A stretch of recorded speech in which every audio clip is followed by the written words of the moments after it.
It was in the waning of the year when Mary and her husband Joseph came to Bethlehem, brought by the census ordered by Augustus Caesar. But the villagers' inn being full, they were forced to shelter in the stable for the night. And there the animals themselves bowed down in front of Mary, and gave her of their warmth against the bitter winter cold. And no moon shone in the sky above Judea that night, for, according to the men of India, it was the darkest night of all the year, the night on which they light the lamps in all the rooms of all their houses, it being their festival of lights, or, as they say, Diwali.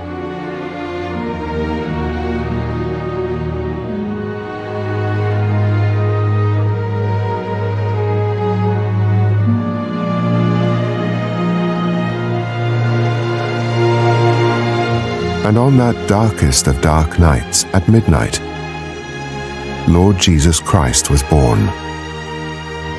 It was then that he had to be born, because he was the light. And the light had to come into the darkness of the world, for the world was possessed by ghosts and shadows, and by the darkness of our ignorance of God, and by the gloom of superstition and conditioning, and by the dense opacity of man's small self, and by the black obscurity of human cruelty.